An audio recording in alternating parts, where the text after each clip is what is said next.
한번 더 할까요? 더 나은 능력으로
주님,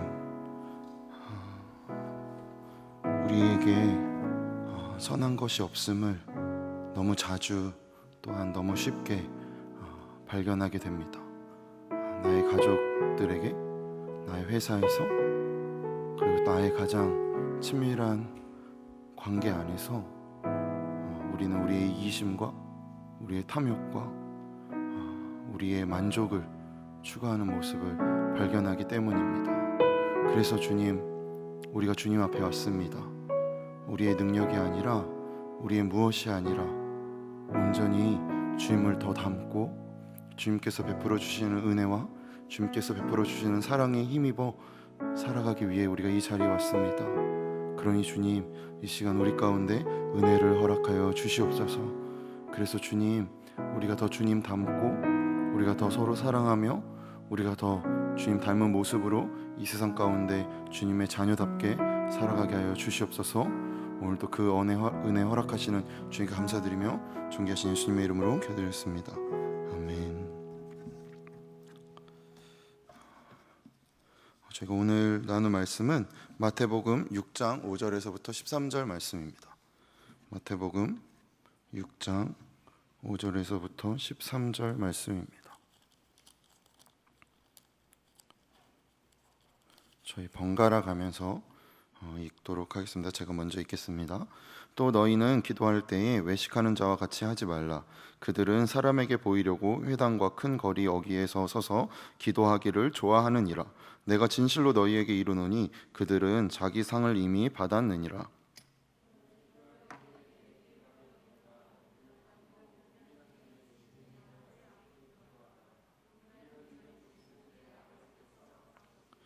또 기도할 때에 이방인과 같이 중언부언하지 말라. 그들은 말을 많이 하여야 들으실 줄 생각하느니라.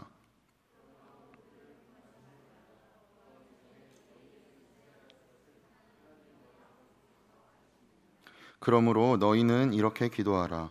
하늘에 계신 우리 아버지여, 이름이 거룩히 여김을 받으시오며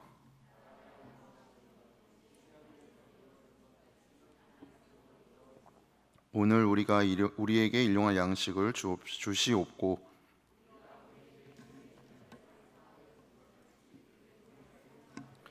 같이 고백합니다. 우리를 시험에 들게 하지 마시옵고 다만 악에서 구하시옵소서. 나라와 권세와 영광이 아버지께 영원히 있사옵나이다. 아멘. 오늘부터 저희가 이제 4주간 기도라는 주제를 가지고 이제 말씀을 나누려고 하는데 갑자기 여러 생각이 들어요. 이상욱 목사님 때는 그렇게 많이 오셨는데, 하긴 뭐 이렇게 비교하면 안 되겠지만 정말 너무 많이 오셔서, 박철원 목사님 때도 진짜 많이 오셨는데 또 이렇게 비교하면 안 되겠지만, 그래도 양순호 목사님 때도 진짜 그렇게 많이 오셨는데, 또 이렇게 하면 여한호 목사님 때도 진짜 그렇죠, 그랬는데 뭐 그런 생각 듭니다. 제가 이제 글씨를 언제 배우셨어요? 글씨 읽고 쓰고 이렇게 되시는 나이가 언제쯤이셨나요? 저는 매우 영특해서 8살 때부터 글씨를 읽을 수 있었어요. 그래서 8살 때부터 이제 글씨를 읽을 수 있게 되자 저희 어머님께서 저에게 2가지 미션을 주셨습니다. 그게 뭐냐면, 첫 번째는 첫 번째는 주기도문을 외우는 거고, 두 번째는 사도신경을 외우는 거였어요. 그래서 저희 집에 이제 거실에 제 책상을 이렇게 놔주셨었는데, 거실이라고 하기엔 좀 그런데 어쨌든 그 공간이 이렇게 놔주셨는데, 거기에 이제 벽에다가 사도신경이랑 주기도문을 이렇게 손으로 써가지고 어머니가 써서 붙여 주셨어요. 그러니까 사실 그때는 뭐 컴퓨터 있거나 뭐 프린터가 있거나 그런 시대가 아니었으니까 이렇게 쓰셔서 인 거를 보고, 사실 그때 글씨 읽을 때니까 재밌어서 그리고 이제 어머니의 그 강압이라고 하기엔 그 어머니 선행, 자식이 잘 크길 바라는 신앙 교육으로 이렇게 잘 하시려는 그 마음, 그 반해서 이제 열심히 외웠습니다. 그리고 나서 지금까지 사실 주기도문을 몇 번 외웠는지 알 수 없을 정도로 상당히 많이 그렇게 외웠더라고요. 거진 벌써 한 30년 됐으니까요. 그러니까 생각해 보게 되는 거예요. 오늘 이제 말씀을 준비하면서 말씀을 좀 더 깊이 묵상하면서 제 마음 가운데 무슨 마음이 들어왔냐면, 내가 이 말씀을 외웠구나. 이거를 말씀을 내 마음 가운데 새기고 이 말씀 안에서 내 삶을 비추어 보고, 그래서 그 말씀을 통하여 내 삶을 나간 게 아니라 이 말씀을 좀 내가 그냥 외운 거구나 라는 마음이 저에게 들어오게 되었습니다. 대부분 우리가 기도에 관해서 말할 때와 그리고 우리가 실제로 기도할 때의 자세가 조금은 다르지 않은가 싶습니다. 그러니까 저도 저만 해도 뭐 사실 입시철에 너무 열심히 기도했고, 제 삶의 시련과 고난이 찾아올 때마다 거의 뭐 엘리야의 부르짖음 같이 기도했습니다. 왜냐하면 필요가 있었기 때문이죠. 해결돼야 될 이유가 있었기 때문이에요. 그런데 기도를 설명할 때에는, 뭐 신학을 공부하지 않았던 때에도 기도를 설명할 때에는 우리 기도가 하나님의 뜻에 내 마음을 조율하기 위한 것이지 라고 이렇게 잔망스럽게 멋진 말로 표현하고는 했습니다. 그런데 사실 제가 기도하고 있는 방법은 외우는 것처럼 저의 필요의 리스트를 만들어 놓고 하나씩 하나님께 말씀드리고 끝내는 경우가 사실 아직도 종종 있는 것 같아요. 그래서 돌아보게 되는 것이죠. 우리가 기도에 대해서 어떻게 대하고 있고, 우리가 기도를 어떻게 묵상하고 있고, 또한 우리가 기도를 어떻게 하고 있는지를 오늘 주님의 기도를 같이 말씀을 나누면서 한번 묵상해 보려고 합니다. 일제강점기에 성서조선이라는 월간지를 발간하였던 양정고보의 생물 선생님이 계셨습니다. 그분의 이름이 뭐였냐면 김교신 선생님이셨어요. 근데 그분이 기도에 관해서 이런 말씀을 남기셨어요. 하나님께서 나의 기도를 한 해 동안 응답해 주신 것에 감사한다. 그러나 더욱 감사한 것은 내가 드린 기도를 응답해 주지 않으신 것에 감사하는 것이다 라는 것이죠. 왜 이렇게 말씀하셨냐면, 김교신 선생님은 기도를 성령의 소금으로 자아를 절이는 과정이라고 보셨기 때문이죠. 그러니 하나님에게 우리가 여러 해 기도 제목을 가지고 하나님 앞에 나아갔을 때 그분이 응답하신 것에 대해서 감사하지만, 응답하지 않으신 것 또한 감사할 수 있는 거죠. 왜죠? 그 거절, 그 기각을 통해서 우리는 우리의 마음이 어느 곳에 가 있는지를 발견하게 되기 때문입니다. 오늘 본문은 이제 산상수훈, 예수님이 말씀하신 산상수훈의 중심에 위치해 있습니다. 그런데 이 주기도문이 복음서에서 한 곳에서 더 나오는데 누가복음에서 나와요. 누가복음에서는 이제 제자들이 기도를 가르쳐 달라고 하자 예수님이 말씀하시는 그 장면에서 나오지만, 오늘 본문에는 산상수훈에서 서기관들과 바리새인들과 구별되는 방법을 설명하시기 위해서 구제, 그리고 기도, 금식을 말씀하시는 장면 중 이제 기도에 관련해서 이제 등장하고 있습니다.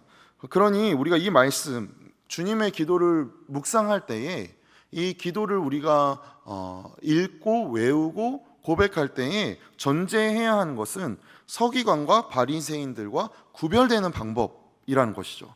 서기관들과 바리새인 그리고 예수님의 차이가 뭘까요? 차이가 뭘까요?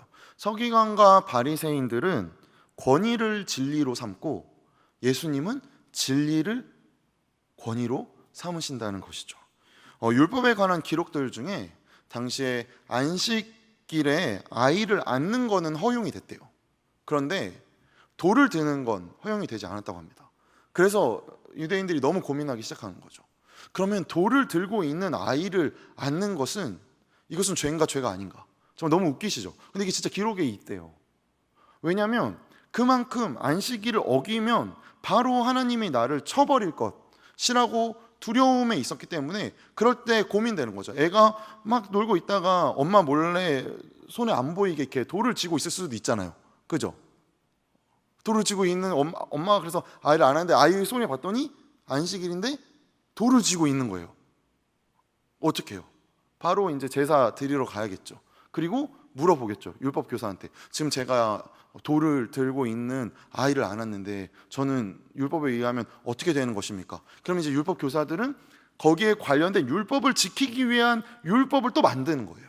이럴 때는 이렇게 해야 된다. 이럴 때는 이렇게 해야 된다. 그래서 성경에 나타난 613가지의 율법이 셀 수 없이 더 너무 많아지니까 많아짐과 동시에 무슨 일이 생기죠? 율법에 대한 그 부연 설명을 해주고 그 율법을 지키게 하기 위한 바리새인들과 서기관의 역할은 율법을 지키기 위한 역할인데 오히려 율법을 권위로 사용해서 자신들이 권력을 통제하게 되고 누군가에게는 뭔가 이 말씀으로 인해서 그를 정죄하고 판단하고 재판관의 위치에 오르게 된 것이죠. 왜냐하면 사실 그렇잖아요.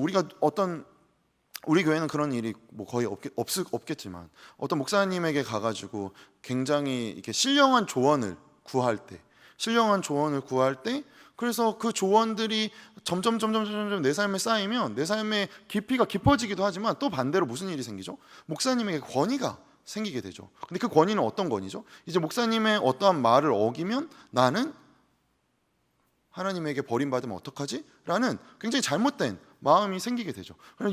이 당시 유대 사회도 마찬가지였습니다. 그러나 우리가 알듯 율법의 권위는 누구에게 있는 것입니까?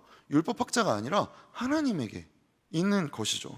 그래서 5절부터 8절까지 부정한 예를 말씀하신 후에 대조하여서 주기도문을 가르치시며 하나님의 나라는 다르다라고 하며 이 기도문을 우리에게 말씀하고 계시는 것이죠. 그래서 주기도문은 6장 9절부터 10절까지는 하나님 아버지의 영광을 위한 세 가지의 기도와 그리고 11절부터 13절은 제자들이 구했으니까요.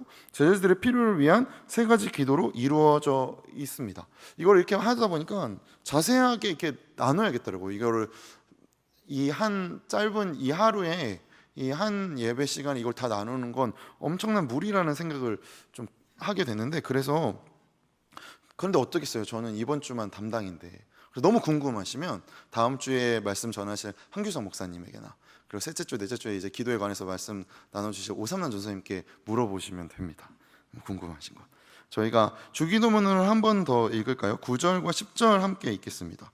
6장 9절 10절 같이 고백합니다.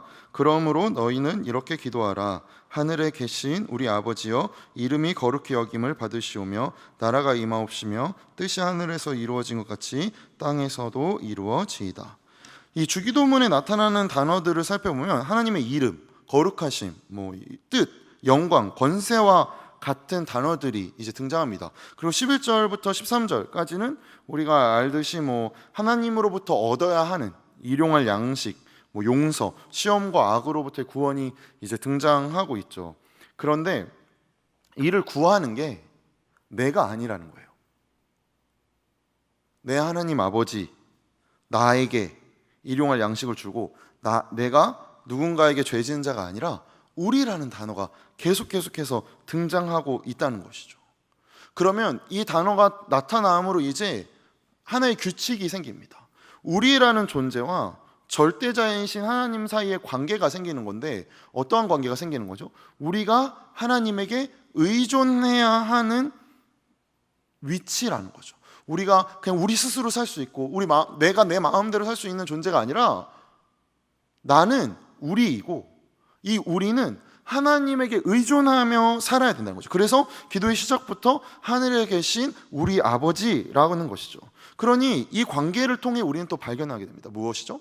단순히 창조주와 피조물로 구분되는 관계가 아니라 그가 아버지고 내가 그의 자녀라는 것이죠. 그런데 마음이 어려운 건 나만 자녀가 아니라는 것입니다. 우리가 자녀라는 거예요.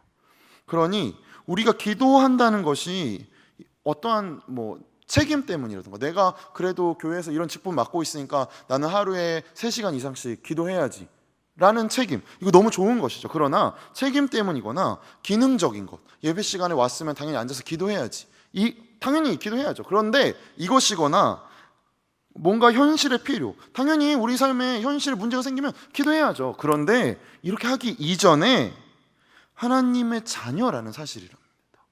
우리 하나님의 자녀라는 사실이 선재되어 있기 때문에, 하나님이 우리를 기뻐하시기 때문에 얼마든지 아버지께 찾아갈 수 있는 존재로 우리를 부르고 계신다는 것이 이 첫 마디에 담겨 있는 것이죠. 그러니 이 기도의 시작이 이미 우리 마음 가운데 불편함을 줍니다. 왜냐하면 그러면 우리는 어디까지가 우리입니까? 어디까지가 우리일까요? 이 안에 있는, 혹은 지금 영상으로 예배드리고 계시는 우리 교우분들이나 혹은 이렇게 하나님을 믿는 사람은 다 우리고 하나님을 믿지 않는 사람은 우리가 아닐까요? 혹은 내가 지금 이렇게 편하게 잘 즐겁게 교제하고 있는 지체들은 우리인데 너무 꼴보기 싫은 저 사람 과연 우리일까요? 그래서 우리가 이런 마음을 가지고 주님 이거 너무 힘이 들어요, 저 너무 어려워요 하고 기도할 때 하나님 우리에게 말씀하시는 거죠. 그래, 너 내 자녀다, 너 내 자녀야. 그런데 쟤도 내 자녀야. 그래, 너 내 형상이야. 그런데 쟤도 내 형상이다. 이 세상의 모든 인류 중에 하나님의 형상이 아닌 인류는 없습니다. 하나님이 먼저 시작하셨으니까요. 그리고 하나님이 시작하시면서 특별한 것을 주십니다. 무엇이죠? 홀로 있게 창조하신 것은 아무것도 없었어요. 인간 외에는, 처음에. 그런데 인간에게도 공동체를 주시죠. 모든 만물이 공동체로 지음을 받았습니다. 그래서 서로 기대어 살게 하셨죠. 그래서 아무리 쓸모없는 벌레 같아 보일지라도 그 벌레가 생태계 시스템에서 하는 역할이 있습니다. 제가 이렇게 벌레 떠올리다가 제가 정말 무서워하는 벌레가 하나 있는데 벌이에요. 벌. 7살 때 광림수목원에서 부모님이 사이다를 사주셔가지고 너무 신나가지고 사이다를 마시고 사촌 누나를 메롱메롱 하면서 놀리다가 벌이 제 혀를 쏘고 갔습니다. 그 이후로 이렇게 말이 빨라졌나 봐요. 아니 그래서 정말 막 이러고 다녔어요. 이렇게 어떻게 넣으면 아프고 꺼내면 이렇게 말이 안 되고, 그래서 막 너무, 그 이후로 벌에 대한 트라우마가 생겼어요. 그래서 생각해 보게 되는 거예요. 굳이 꿀 때문에 벌을 이렇게 키울 필요가 있을까? 올리고당을 쓰면 되잖아요. 조청 쓰면 되잖아요. 아니면 원당 쓰면 되지 않습니까? 굳이 벌에게 우리가 꿀을 얻기 위해 이렇게 해로운 벌을 없애야 되지 않을까 하고, 그래서 벌을 진짜 없애야 되지 않을까 하고 검색해 봤는데 정말 깜짝 놀랐어요.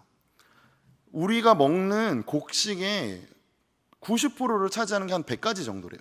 근데 그 100가지 정도의 곡물의 70%가 벌의 수분으로 이게 자란다고 합니다. 그래서 벌이 없어지면 2018년 기준으로 373조 원이 없어진대요. 그 벌이 여러분 373조 원이랍니다. 엄청나죠. 그러니 하나님의 섭리를 발견하게 되는 거죠. 하나님은 사소한 것들조차 모든 생명들이 비스듬히 기대어 살도록 만들어 놓으셨어요. 그래서 우리 또한 그 생태계 안에서 비스듬히 서로 기대어 살아가야 되는데, 인간의 욕심이 끊임없이 자연을 훼손시키고 파괴하는 것을 사실 우리가 요즘 진짜 겪지 않습니까? 이런 여름이 없었잖아요. 아까 해가 쨍쨍했는데 저희 집이 이제 여기서 한 20분, 30분 거리에 있는 산본인데, 산본에는 막 비바람이 몰아친다고 연락이 오더라고요. 진짜 말이 안 되는 일들을 저희가 발견하고 있지 않습니까? 하나님이 기대어서 함께 살도록 지어 놓으신 생태계를 내가, 인간이 만물의 영장이니까 마음대로 훼손하고 살림을 베고 이것쯤이야 해서 멸종시킨 수많은 하나님의 창조물들이 사실 그런 것 같아요. 영원히 볼 수 있는 건 없지만 영원히 볼 수 없는 건 있습니다. 이게 사실 무서운 거죠. 그래서 점점 사라져가는 이 생태계의 피해를 고스란히 저희가 받고 있죠. 그런데 단순히 생태계뿐입니까? 공동체 정신 또한 훼손되고 있습니다. 제가 예전에 그런 기억들 있으실 텐데, 놀이터나 마을 공터에서 이렇게 뛰어놀 때 뭐 경찰과 도둑을 한다던가 뭐 술래잡기를 한다던가 할 때 꼭 필요한 굉장히 중요한 핵심 역할이 있습니다. 그게 뭔지 아셔요? 깍두기예요. 전문 용어인데 깍두기. 그래서 저는 굉장히 핵심 역할을 하는 친구였기 때문에 어렸을 때부터 깍두기를 제가 했습니다. 왜냐하면 달리기가 빠른 것도 아니었고, 뭐 어렸을 때부터 승부욕이 별로 없어가지고 친구들이 안 좋아했어요. 같이 게임하면 애들 막 달려다니는데 저는 뭐 잡히면 뭐 어때 해가지고 잡혀주고 막 이러니까 애들이, 근데 또 저희 동네 친구들 너무 극률한 친구들이라고 항상 그래도 하루만 같이 놀자 해가지고 동네에서 같이 그렇게 놀았는데, 그때 필요한 깍두기의 역할은 무엇이죠? 자신이 선택할 수 없습니다. 선택 이제 당해야 되는 거잖아요. 그런데 깍두기의 강점이 있어요. 깍두기의 강점이 뭔지 아세요? 승리했을 때는 함께 기뻐할 수 있어요. 우와! 근데 졌을 때 아무도 저에게 책임을 묻지 않습니다. 왜냐면 제가 잘하지 않을 거라는 걸 알고 있었으니까요.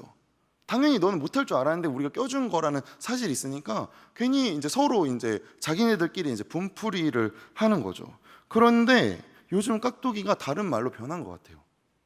왕따이죠. 그죠? 왕따. 자기보다 조금 연약하거나 자기가 조금 다르면 그를 깍두기라는 역할을 주는 게 아니라, 야 얘는 어디 살잖아, 야 얘는 뭐 이렇대, 야 쟤는 냄새나, 야 쟤는 약해. 어느새 공동체 정신이 아이들에게도 훼손되고 무너져 감을 보고 있습니다. 우리라는 말이 동반하는 힘이 무엇이죠? 나보다 못한 사람을 품고 가는 윤리적, 신앙적 책임인 것이죠. 이것을 하나님이 우리에게 요구하고 있는 것입니다. 우리가 잘나서이진 않죠, 사실. 그저 함께 가는 자로 우리가 부름받고 있는 것입니다. 뒤에 와서 11절과 13절 함께 고백할까요? 11절과 13절 말씀입니다. 함께 고백합니다.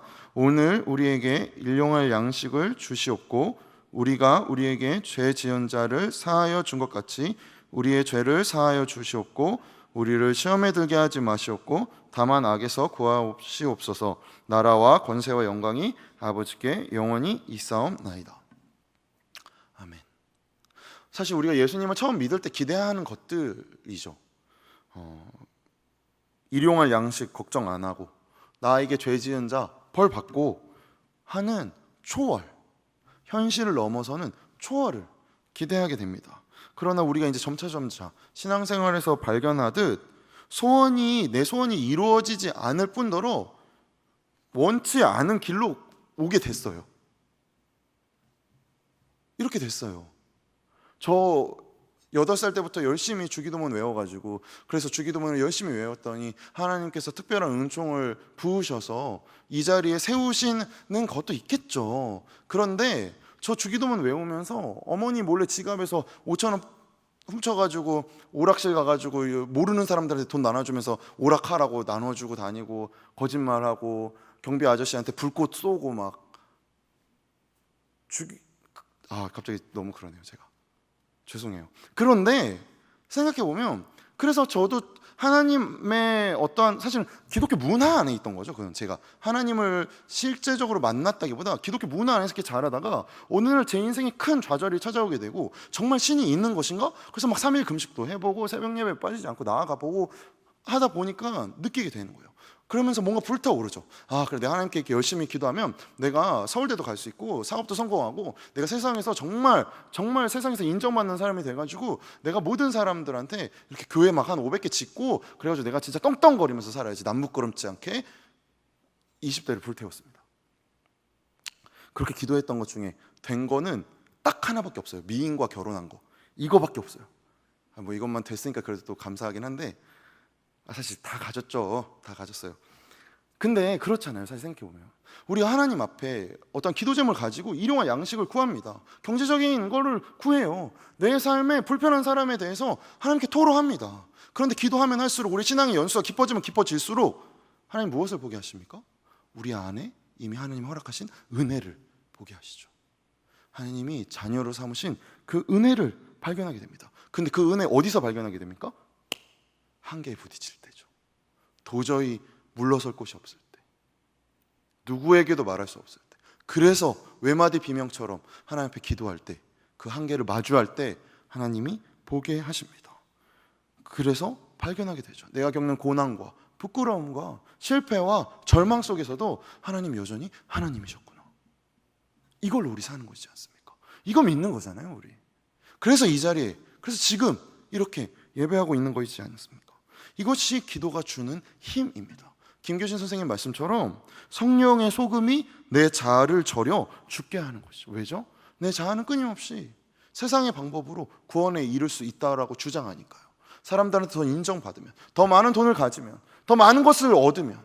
그런데 그렇게 해서 인류 수천 년의 역사상 구원에 이른 자가 아무도 없었습니다. 그래서 예수님이 오셨죠. 그럼에도 불구하고 우리는 모든 상황에서의 구원을 세상적 필요로 대입합니다. 그래, 내가 이 정도 되면, 내가 그래도 이렇게 하면, 아니라고 하나님 우리에게 말씀하고 계시는 것이죠. 그런데 그 아니라고 말씀하시는 그 방법이 참 섬세하다고 느껴집니다. 왜죠? 일용할 양식을 구하고 용서가 필요한 현실 속에서 우리가 살아야 한다는 것입니다. 왜냐하면 하나님은 우리 없이 세상을 창조하셨지만 우리와 함께 그 세상을 갖고 나가기를 원하시니까요. 성자 예수님을 성부 하나님께서 보내셨습니다. 그런데 이 보내시고 나서 사실 예수님의 역할은 우리를 구원하시는 거였는데, 단순히 그래, 내가 왔어, 너네 구원하고 이제 가지 않으셨잖아요. 어떻게 하셨죠? 제한된 삶을 사셨죠. 걸어 다니시고 만날 수 있는 사람만 만나시고 함께 밥을 먹으시고 슬피 우시고 고통을 당하시고 제한된 속에서 인간의 삶에 참여하셨습니다. 제한 없는 신이 제한된 인간의 몸에서 말이죠. 그래서 우리의 고통에, 우리의 고민에 참여하시고 동일한 인생을 경험하시고 겪으셨습니다. 그러니 그분이 우리의 편이 되시고 우리를 이해하시고, 이것이 성육신이 주는, 우리에게 주는 은혜인 것이죠. 그가 우리와 함께 하셨기 때문에 우리 또한 하나님과 함께 걸어가는 삶을 사는 것이죠. 그러면서 점점 우리의 함께함의 영역을 넓혀지게 하셔요. 나만 알았는데, 내 가족만 알았는데, 당장 내 앞길만 알았는데 이웃을 살펴보게 하고 어떤 다른 곳에 필요는 없는지 볼 수 있도록 하시고, 그래서 그곳 가서 우리 함께 돕고, 그로 인해 성도의 교제가 일어나는 신비를 누리고, 그렇게 하나님의 나라가 어떤 곳인지를 우리를 통해 우리가 느끼게 하도록 초대하고 계신다는 것이죠. 그러니 세상이 우리의 필요를 주는 삶이 아니라 하나님께서 우리의 필요를 허락하신다는 것을 배우게 됩니다.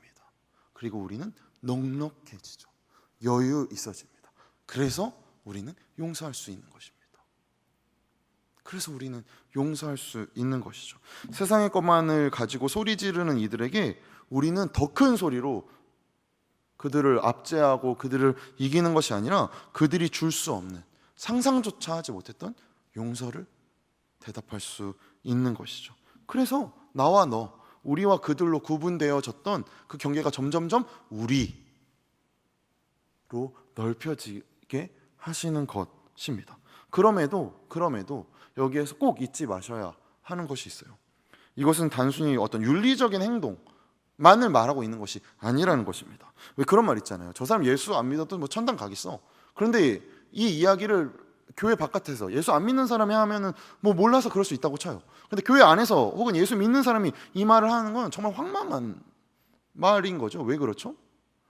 구원은 예수 믿어야 되는 겁니다. 예수 이외에는 다른 방법이 없는 거예요. 우리가 어떤 윤리로 구원을 얻은 것이 아니잖아요. 하나님이 하나님이셔서 우리가 구원을 얻는 것이니까. 그러니 우리는 그의 자녀인 거고, 그러니 그 특권을 입은 자로서 살아가는 것이죠. 그리고 그 특권을 입은 자의 삶이 어떤 삶입니까? 영광스러운 삶인 것이죠. 그래서 영광으로 우리를 초대하십니다. 그런데 이 영광으로 가는 길을 사도 바울 선생님이 로마서 5장에서 이렇게 이야기하십니다. 사도 바울 선생님의 말씀을 함께 나눠볼까요? 로마서 5장 1절에서부터 4절 말씀입니다. 같이 고백합니다. 그러므로 우리가 믿음으로 의롭다 하심을 받았으니 우리 주 예수 그리스도로 말미암아 하나님과 화평을 누리자. 또한 그로 말미암아 우리가 믿음으로 서 있는 이 은혜에 들어감을 얻었으며 하나님의 영광을 바라고 즐거워하느니라. 우리의 궁극적인 결말은 하나님의 영광이라는 것이죠. 그런데 뒤이어서 이렇게 나옵니다. 3절과 4절 함께 고백합니다. 다만 이뿐 아니라 우리가 환난 중에도 즐거워하나니 이는 환난은 인내를, 인내는 연단을, 연단은 소망을 이루는 줄 알미로다. 아멘. 영광을 위해 준비하는 과정이 무엇이라고 말하고 있는 것입니까? 환난과 인내와 연단이라는 것입니다. 왜 그렇죠? 죽음 한복판을 뚫어내어 부활의 문을 여신 이가 예수 그리스도이시니까요. 우리가 그분 따라가는 삶을 사는 것이니까요. 우리를 붙들고 있는 것은 세상이 아니라 예수님이시기 때문입니다. 그러니 우리가 주기도문으로 기도한 후에 그걸 고지그대로 그렇게 읽든 아니면 그런 마음으로 기도를 하든 그 기도를 한 후에 우리의 삶이 여전히 세상의 질서와 세상의 논리와 세상의 방법이 만연하다면 너무 슬픈 일이겠죠. 예수님 이름으로 기도합니다. 아멘 하고 문 밖을 나가는 우리의 걸음, 우리의 삶이 여전히 내 욕심, 내 만족, 내 것에 머물러 있는다면 말입니다. 그렇다면 제가 서두에서 나눴던 것처럼 주기도문을 외웠던 것뿐이지 주님이 가르쳐 주신 기도를 한 것이 아니라는 것입니다. 그러니 이 아멘 이전의 삶과 아멘 이후의 삶이 동일할 수 없습니다. 기도는 끝나지만 삶으로 계속되어야 하는 것이죠. 사실 그런 것 같아요. 저도 이런 말 하면 너무 가소로우시겠지만 결혼식 이제 준비할 때 와이프랑 이런 얘기 진짜 많이 했거든요. 아, 결혼식만 끝나라 진짜. 아, 빨리 끝났으면 좋겠다. 아, 결혼식만 진짜 끝나라. 이거 하루 이거 한다고 우리가 이렇게까지 고생을 해야 하나. 막 이런 말을 종종 했어요. 종종 했는데 진짜 웃긴 건 결혼식이 끝나면 이제 끝난 게 아니잖아요. 결혼식 끝나면 무엇이 시작입니까? 진정으로 부부다운 것이 무엇인지 삶으로 살아야 되더라고요. 그러니 서로 맞추게 됩니다. 나의 옳음을 주장했다가는 이게 끊임없는 스파크가 튀어지게 되더라고요. 그러니 포기하는 법을 배우게 돼요. 그래서 이제 결혼을 고민하는 청년들에게 이제 허세 부릴 수 있는 거죠. 야, 결혼식이야, 그 별거 아니야. 저는 막 그렇게 벌벌 떨었는데 그렇게 할 수 있는 이 재미. 그런데 진정한 깨달음은 무엇이죠? 아, 결혼식이 결혼이 아니구나. 결혼이란 건 삶이구나. 아, 내가 포기하는 거구나. 근데 사실 제가 포기하는 건 그렇게 많지 않은 것 같아요. 갑자기 죄송하네. 근데 그거 배우게 되더라고요. 사실 뭐 휴지를 앞으로 넣을 것인가 뒤로 넣을 것인가. 저는 이렇게 뒤로 넣는 거 진짜 좋아하거든요. 근데 이제 와이프님 이렇게 앞으로 넣으시면 제가 몰래 이렇게 빼가지고 이렇게 뒤로 넣고 뭐 이런 거 포기하는 법 배우게 돼요. 저는 빨래를 넣을 때도 이렇게 좀 거리를 둬서 이렇게 좀 넣는 거를 좋아하는데 이제 와이프님 이렇게 딱딱딱딱 각 잡아가지고 이렇게 하시는 거 그쵸. 치약 저는 그냥 이렇게 누르면 되니까 그냥 이렇게 눌러도 되잖아요. 근데 와이프님 이렇게 끝에서부터 포기하는 거죠. 중요한 게 아니니까. 뭐죠? 함께 서로를 즐거워하면서 사는 삶을 살려고 결혼한 거라는 사실을 보게 됩니다. 마찬가지죠. 기도를 우리가 왜 하는 것입니까? 하나님과 맞춰가는 삶을 살기 위해서이죠. 내 뜻대로 살고 싶으면 우린 기도할 필요가 없습니다. 세상 사람들 다 그렇게 사니까요. 우리의 뜻보다 하나님의 뜻이 더 신실하시다. 나의 계획보다 그분의 계획이 더 크시다. 이거 선언하는 행동이 무엇입니까? 기도인 것입니다. 그래서 우리가 기도하는 것이죠. 하나님의 뜻이 이 땅 가운데, 내 뜻이 이 땅 가운데 이루어지는 것이 아니라 하나님의 뜻이 이 땅 가운데 이루어지기를 기도하는 것입니다. 주기도문을 가르쳐 주신 예수님의 삶을 생각해 봐도 그렇습니다. 기도가 끝이 아니었죠. 기도를 가르쳐 주신 예수님은 우리가 기대하는 어떤 왕이나 장엄하고 초월적인 모습으로 변화되셨더라면 참 슬펐을 것 같아요. 우리는 그렇게 안 되니까. 그런데 그분은 기도하신 이후에 어떻게 되십니까? 초라하고 고통스러운 길을 선택하시죠. 우리에게 있는 배신당함, 외면, 절망, 그래서 외치는 내 잔을 내게서 치워주시옵소서 라는 기도까지도 하시는 그 절절함, 그거 우리가 위로받는 거 아닙니까? 주님도 그러셨구나. 근데 그런 주님도 포기하지 않으셨구나. 아, 나도 포기하지 말아야지. 이거 믿고 우리 가는 거잖아요. 주님 가신 길은 틀리지 않는다. 내가 가는 길은 실수하고 종종 거절당하지만 우리 주님 가신 길 절대 실패함이 없다. 내가 그 길 따라가겠다 해서 우리가 기도하고 예배드리고 말씀 보고 함께 성도의 교제를 이루는 것이지 않습니까?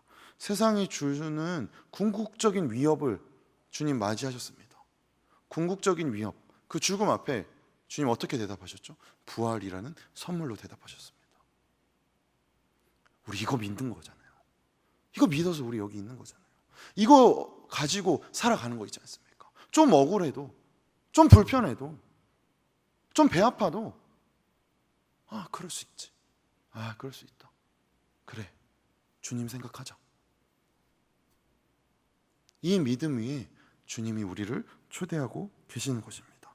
그러니 보게 됩니다. 우리에게 기도는 그리스도의 삶을 쫓아가는 표지판인지 아니면 나의 뜻을 이루기 위한 지팡이인지 말입니다. 칼 라너라는 신학자가 주기도문을 이렇게 각색해서 기도문을 만들었는데요. 이 기도문을 제가 읽고 말씀을 마치려 합니다. 제가 기도문을 읽어 드릴게요.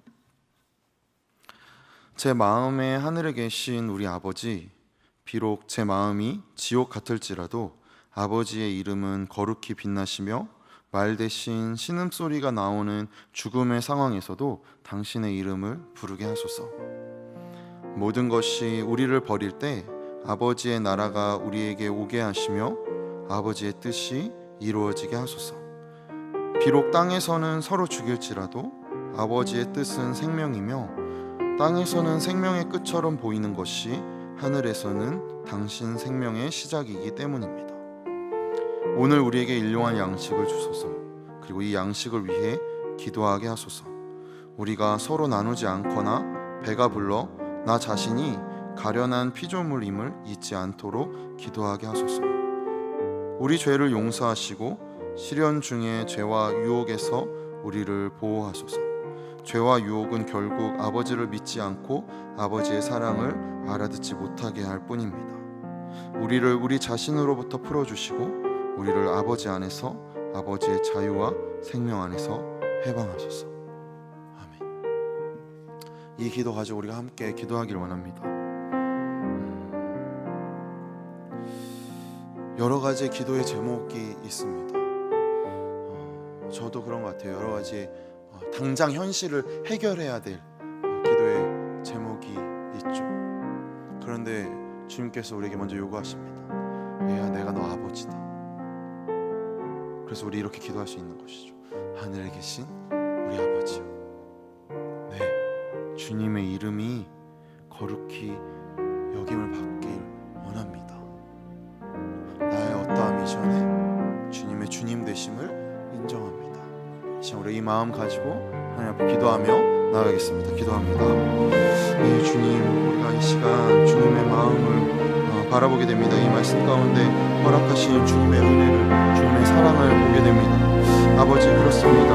아버지, 우리 가운데 우리의 뜻 이전에 아버지의 아버지 되심이 있습니다. 그러니 주님, 아버지의 이름이 거룩히 여김을 받기를 원합니다. 아버지의 나라가 임하시기를 소망합니다. 아버지의 뜻이 하늘에서 이루어진 같이 우리가 살고 있는 이 땅 가운데서도 이루어지기를 소망합니다. 그러니 주님, 이 땅 가운데서 이루어질 수 있도록 아버지, 우리가 그 손과 발 되게 하여 주시옵소서. 아버지, 우리가 그 손과 발로 살아내게 하시옵소서. 아버지, 우리가 보는 그 눈, 아버지 주님의 눈으로 보게 하셔서 주님께서 느끼시는 그 마음 우리가 느끼게 하시고, 그래서 그 마음 통하여 우리가 우리의 손과 우리가 발로 우리가 살아내고, 아버지, 그렇게 아버지의 나라를 함께 바꿔가는 자들로서 살아낼 수 있도록 주님 우리를 인도하여 주시옵소서. 다른 무엇이 아니라 주님이 주님이시고, 아버지, 나의 나됨이 아니라 주님 여전히 하나님이시기에 그 마음 붙들고 아버지 그 삶 들고 나아갈 수 있도록 주님 우리를 인도하시고 붙드시고 채우시고 이끌어 주시옵소서. 여전히 우리는 모익하고, 여전히 우리는 능력하고, 여전히 우리는 이기적이고, 여전히 우리는 우리의 마음만을 볼 수밖에 없기에 주님, 주님의 나라가 임하기를 소망합니다. 주님의 뜻이 이루어지기를 소망합니다.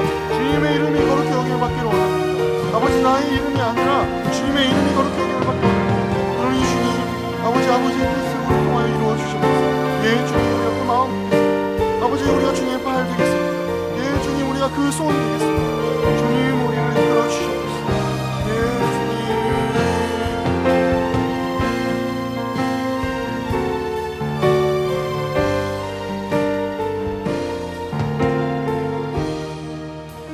우리 함께 고백하며 나아갑시다. 아버지, 당신의 마음이 있는 곳에, 아버지, 당신의 마음이 있는 곳에 우리의 마음이 있길 원합니다.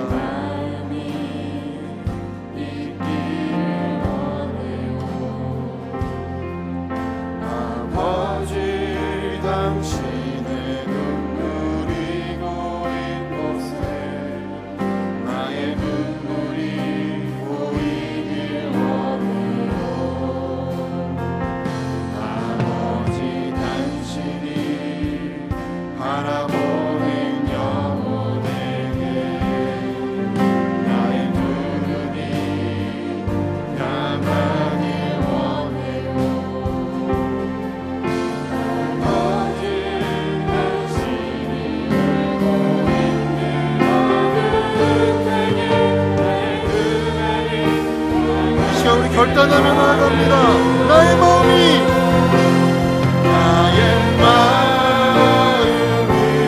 아버지의 마음 알아. 내 모든 뜻 아버지의 뜻을 낼 수 있기를 나의 온 몸이 아버지의 마음 알아. 내 모든 삶 당신의 삶을 우리 한 번 더 고백하며 나아갑니다. 아버지, 당신의 마음이 있는 곳에 예, 주님, 우리의 고백입니다.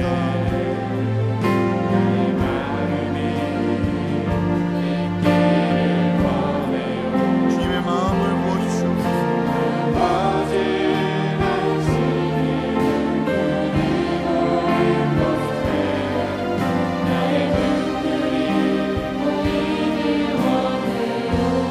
우리의 이웃을 바라보기 원합니다.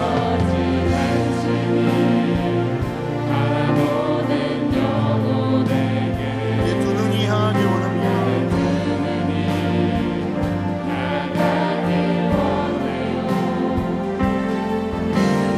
아버지, 당신이 울고 있는 어느 땅에 나의 두 발이 향하길 원해. 우리 주님께 나아갑니다. 나의 마음이 아버지의 마음 알아. 내 모든 뜻 아버지의 뜻이 될 수 있기를 나의 온 몸이 아버지의 마음 알아. 내 모든 삶 당신의 삶 되기를 나의 마음이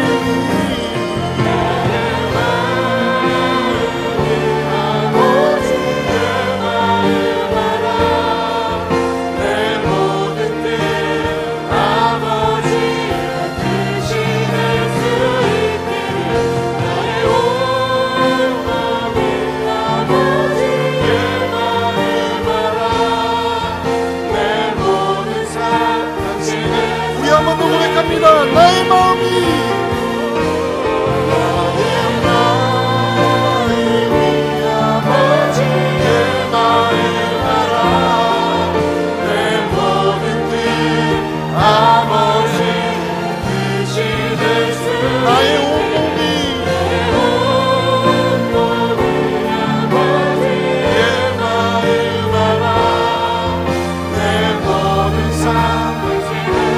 주님의 이름을 부르고 주님 앞에 나아갑니다. 주님의 이름을 부릅니다.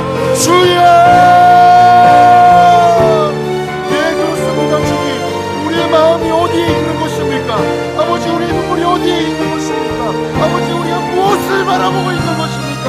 아버지, 우리의 마음이 주님의 마음에 가게 하여 주옵소서. 아버지, 우리의 눈물이 아버지의 눈물로 가게 하여 주옵소서. 아버지, 우리가 바라보는 것이 주님이 바라보시는 것으로 보게 하여 주옵소서. 더 이상 나의 만족과 나의 필요와 나의 무엇을 만드는 삶이 아니라 아버지께서 말씀하시고 아버지께서 바라보시고 아버지께서 뜻하시는 그 삶으로 우리를 인도하고 계시는 그 사랑의 손길을 아버지, 우리 그 손길 잡으며 진정한 삶다운 삶이 무엇인가 나를 드러내는 삶이 아니라 아버지께서 그 삶이 얼마나 존귀하고 귀하고 가치 있는 삶인지 아버지, 그 삶을 쫓아가게 하여 주옵소서. 성령의 힘으로 우리의 자아를 차려주시옵소서.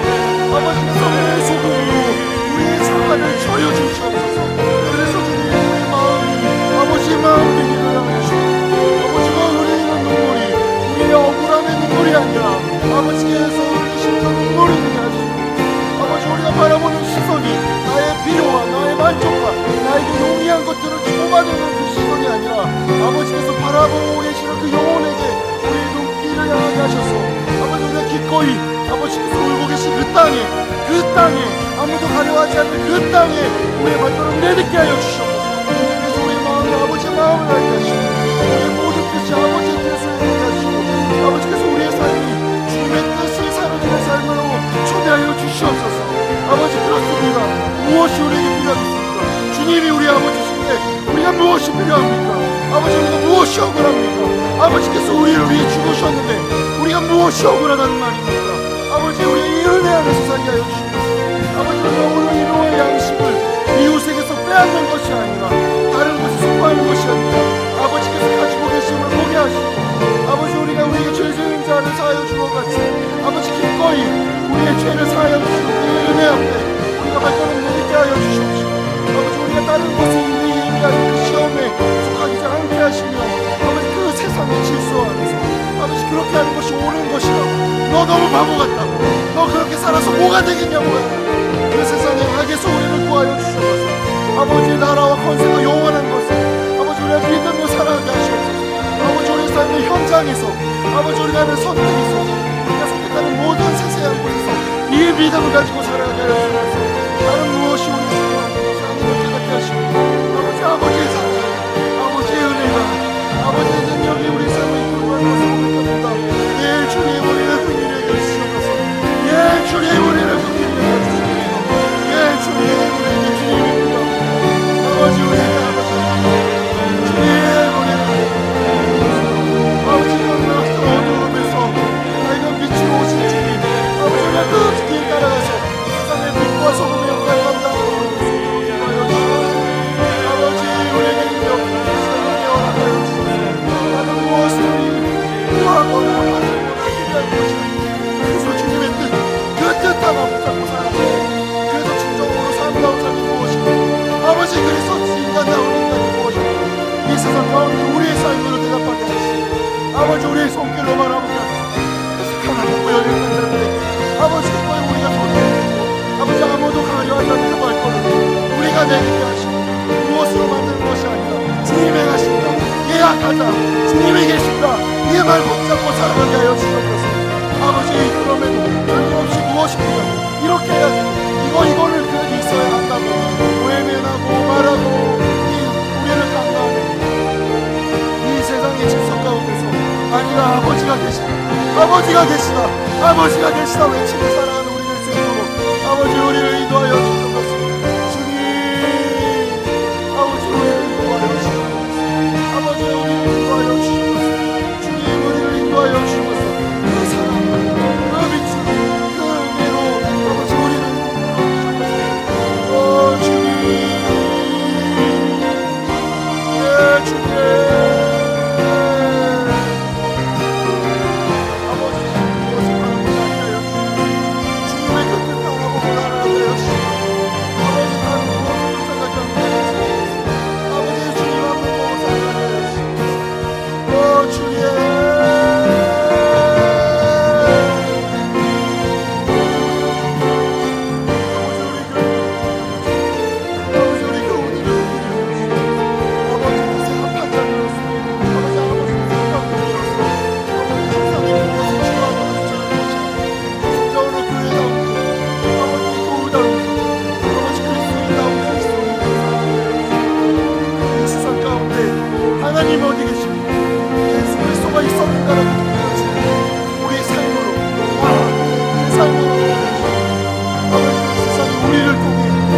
기도를 가르치신 후에 14절과 15절에서 이렇게 말씀하십니다. 너희가 사람의 잘못을 용서하면 너희 하늘 아버지께서도 너희 잘못을 용서하시려니와 너희가 사람의 잘못을 용서하지 아니하면 너희 아버지께서도 너희 잘못을 용서하지 아니하시리라. 가장 어려운 것이죠. 누군가를 용서한다는 건, 혹은 내 자신을 용서한다는 것은 너무 어려운 일입니다. 왜냐하면 내가 옳기 때문이죠. 내가 옳기 때문입니다. 내가 정당하기 때문이죠.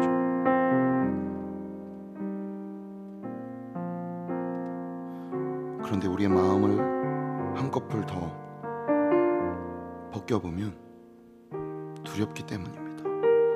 누군가를 용서한다는 것, 누군가에게 손을 내민다는 것, 내가 바라는 그림대로 되지 않을 것 같은 그 두려움 때문이죠. 그러나 우리에게 하나님 아버지가 계십니다. 그가 가장 옳은 분이었죠. 그가 가장 정당한 분이셨습니다. 그런데 그가 우리를 용서하셨죠. 그러니 우리 또한 이 용서의 길로 나아가야 합니다. 하지만 쉽지 않죠. 그래서 이 시간 함께 기도하기를 원합니다. 우리가 용서하지 못하는 누군가, 혹은 용서하지 못하는 내 자신, 주님이 먼저 용서하셨음을 신뢰함으로 우리의 기대와 다르게 흘러갈지라도 우리의 기대와 우리의 뜻보다 주님의 뜻이 더 선하심을 믿는 믿음으로 지금 한 번 더 주님 앞에 기도하며 나가길 소망합니다. 예, 주님, 우리가 용서하겠습니다. 예, 용서하며 나가겠습니다. 이 결단 가지고 한 번 더 기도하며 주님 앞에 나아갑니다. 기도합니다. 주님, 마음 가운데 아버지, 그런 우리 마음 가운데 은혜를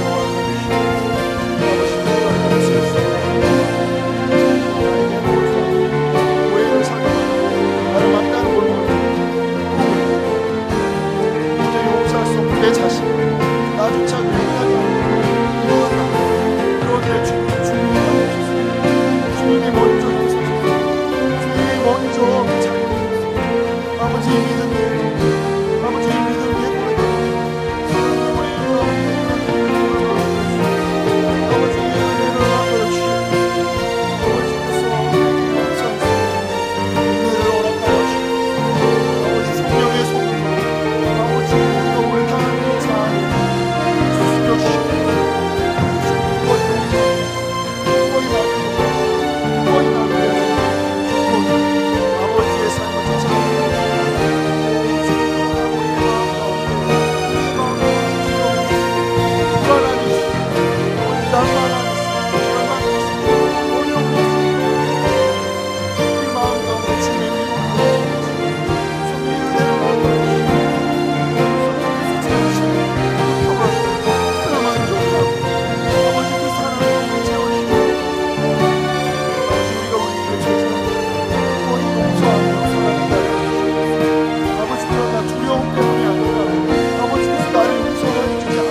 우리의 외침을 잠시 내려놓고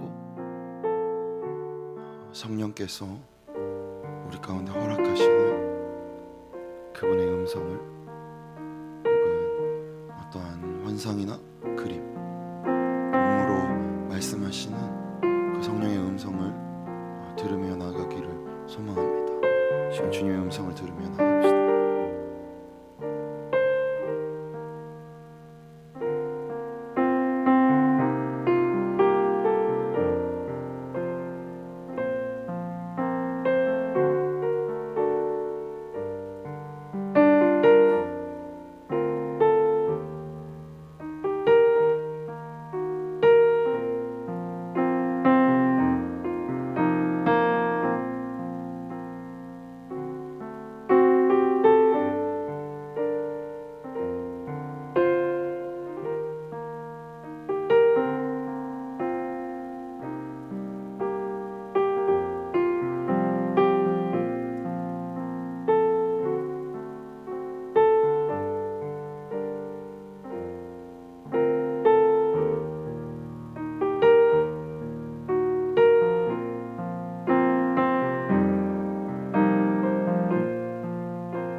주기도문으로 우리 예배를 마치지만 또 다른 우리의 삶과 진정한 기도의 자리로 들어가도록 하겠습니다. 우리 함께 주기도문은 고백합니다. 너희는 이렇게 기도하라. 하늘에 계신 우리 아버지여, 이름이 거룩히 여김을 받으시오며 나라의 임하옵시며 뜻이 하늘에서 이루어진 것 같이 땅에서도 이루어지리이다. 오늘날 우리에게 일용할 양식을 주옵시고 우리가 우리에게 죄 지은 자를 사하여 준 것 같이 우리의 죄를 사하여 주옵시고 우리를 시험에 들게 하지 마옵시고 다만 악에서 구하옵소서. 대개 나라와 권세와 영광이 아버지께 영원히 있사옵나이다. 아멘.